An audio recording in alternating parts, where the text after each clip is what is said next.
ہے۔ تو سامعین اکرام، انسان کے اندر نا دو طرح کی روحانی بیماریاں پائی جاتی ہیں۔ ایک روحانی بیمار وہ ہے، یعنی کہ روحانی بیمار کی نا دو قسمیں ہوتی ہیں۔ پہلی قسم اس کے ساتھ یہ ہے کہ وہ لوگ جو رحمت پر یقین کر کے گناہ کرتے چلے جاتے ہیں، یعنی کہ ان کا رحمت پر یقین بھی ہوتا ہے۔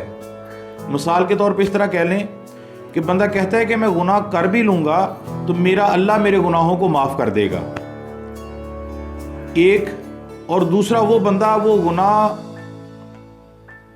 کرتا بھی نہیں ہے، پھر بھی وہ ڈرتا ہی چلا جا رہا ہوتا ہے، لوں کانپ جاتا ہے اس کا، وہ اللہ سے بہت زیادہ خوف زدہ ہوتا ہے کہ میرا رب پتہ نہیں قبر میں میرے ساتھ کیا معاملہ فرمائے گا۔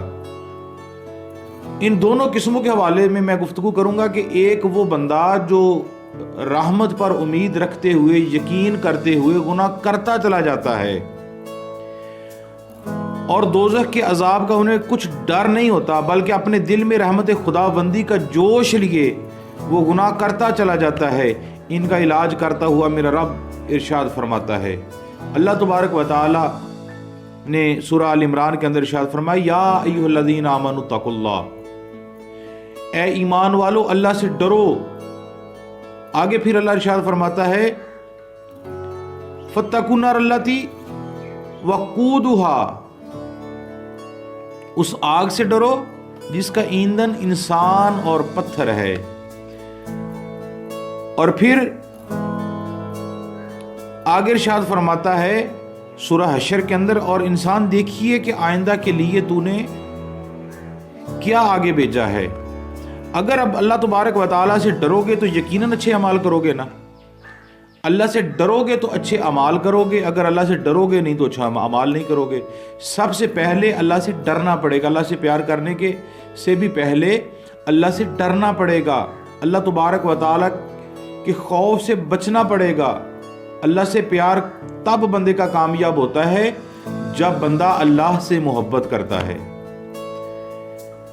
اور جب تم اچھے اعمال کرو گے تو تمہارا رب تم پر دنیا و آخرت میں اپنی رحمتوں کا نزول فرمائے گا۔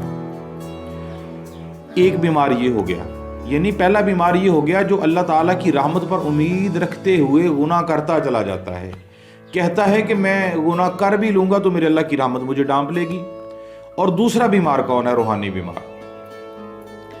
دوسرا روحانی بیمار وہ ہے جو اللہ کے خوف سے اس قدر ڈرتے رہتے ہیں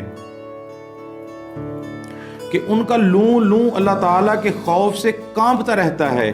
ایسے لوگوں کی دلجوئی کے لیے، ایسے لوگوں کے ساتھ اللہ تعالیٰ نے محبت کا اظہار فرمانے کے لیے اللہ تبارک و تعالیٰ نے ارشاد فرمایا، لا تقنطوا من رحمت اللہ،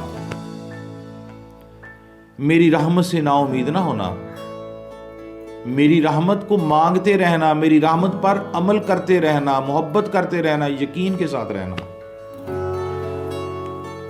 جتنی بھی دنیا موجود ہے، جتنے بھی دنیا میں اللہ تعالیٰ کے ماننے والے ہیں، ہر بندے کی یہ امید ہوتی ہے، ہر بندے کی یہ تڑپ ہوتی ہے، لگن ہوتی ہے کہ میں اللہ کے ساتھ محبت کروں تو اللہ تعالیٰ اس محبت کا صلہ مجھے عطا فرمائے گا۔ یعنی جو رحمت پر نازع ہو کر گناہوں کی دلدل میں پھنسے رہے اور جو گناہوں کی دلدل میں پھنسے جا رہے ہیں، وہ جان لو کہ تمہارا رب کا عذاب بڑا سخت، اور جو اللہ کے خوف سے مرے جا رہے ہیں وہ بھی جان لیں کہ رب تعالیٰ بڑے ہی رحیم اور کریم ہے، اس کی رحمت بڑی وسیع ہے۔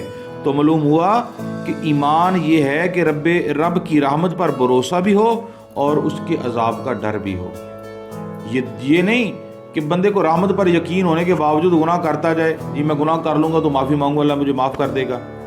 یہ بھی نہیں کہ اللہ سے اس قدر ڈرتا رہے، اللہ تعالیٰ سے وہ خوف کھاتا رہے، اللہ سے وہ ڈرتا رہے اس طرح کہ پتہ نہیں اللہ مجھے معاف ہی نہیں کرے گا۔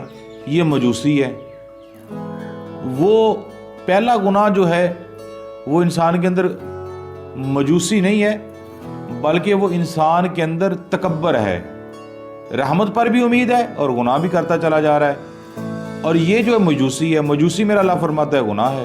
اللہ فرماتا ہے میری رحمت سے نا امید نہ ہونا، بلکہ اس امید کے ساتھ رہنا کہ میں خدا تجھے معاف کر دوں گا۔ اور اللہ تبارک و تعالیٰ نے آگے ارشاد فرمایا اور تیرے رب کے نزدیک آخرت تو ڈرانے والوں کے لیے ہے۔ دوسری جگہ متقین کی شان میں اللہ تبارک و تعالیٰ ارشاد فرماتا ہے بے شک پرہیزگار امن کے مقام پر ہوں گے۔ ایک طرف گناہ گاروں کے لیے عذاب ہے، دوسری طرف پرہیزگاروں کے لیے رحمت ہے، ثواب ہے۔ تو ان دونوں طرح کے لوگوں کا علاج میرا رب اس طرح کر رہا ہے کہ لوگوں صرف رحمت پر بھروسہ کر کے بے خوف ہو کر گناہوں میں نہ پھنس جاؤ، اتنا اور نہ اتنا ڈرو کہ رحمت سے مایوس ہی ہو جاؤ، بلکہ اس ڈر سے زندگی گزارو کہ رحمت کی امید بھی رکھو اور عذاب کا خوف بھی۔ ایسا نہ ہو کہ ساری زندگی گناہوں میں گزار کر معافی مانگتے چلے جائیں، معافی مانگیں بھی اور نہ بھی مانگیں، سمجھو کہ رحمت ہی کافی ہے۔ ایسے بندوں کی مثال تو یہ ہے کہ اللہ تبارک و تعالیٰ اپنے بندوں کے ساتھ رحمت اور کرم والا معاملہ فرماتا ہے۔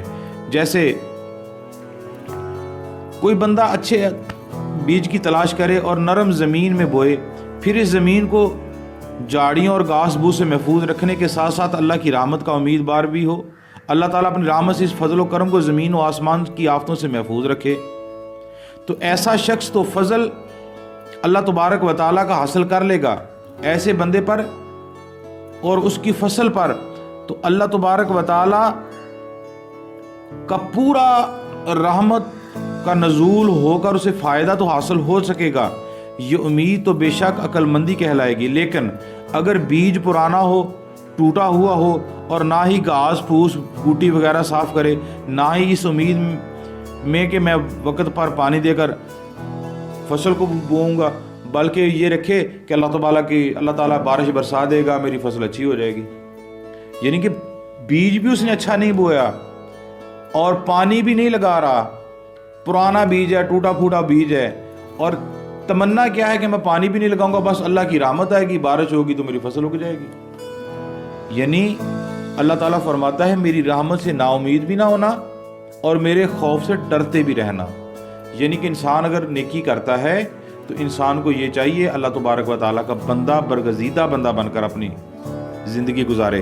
جس طرح ایک اللہ تعالیٰ کے بہت مقبول بندے فرماتے ہیں کہ اس سے بڑھ کر احمق کون ہوگا کہ بیج تو بوئے دوزخ کے اور امید رکھے جنت کی، امیدوار ہوا اس مقام کا جو اطاعت گزاروں کی ہے اور کام کرے رب اللہ تبارک و تعالیٰ کے دشمنوں والے، تو یہ بخشش کا ذریعہ نہیں ہے، یہ انسان کی بیوقوفی ہے۔ تو حضرات گرامی، میں ان باتوں کے ساتھ آج کے موضوع کا اختتام کرنا چاہتا ہوں۔ اللہ تبارک و تعالیٰ کی رحمت سے اس قدر امید رکھیں، اللہ کی رحمت پر اس قدر امید رکھیں کہ ہمارا رب ہمیں بخش دے گا، اور بخشش اس بات پر فخر سے کہیں کہ ہم نے نیک عمل کیے ہیں اور ہمارا رب ہمارے ساتھ پیار کرنے والا ہے۔ اللہ تعالیٰ کی پاک بارگاہ میں دعا کرتے ہیں اللہ تعالیٰ ہم سب کو اپنے خوف سے ڈرتے بھی رہنا چاہیے، اللہ تعالیٰ کے خوف سے ہمیں، اور اللہ تعالیٰ کے خوف کے ساتھ ہمیں زندگی بھی اس طرح گزاریں کہ اللہ ہمیں پسند کر لیں۔ اور آنے والے اگلے پارٹ تک کے لیے ہمیں اجازت دیجیے۔ السلام علیکم ورحمۃ اللہ وبرکاتہ۔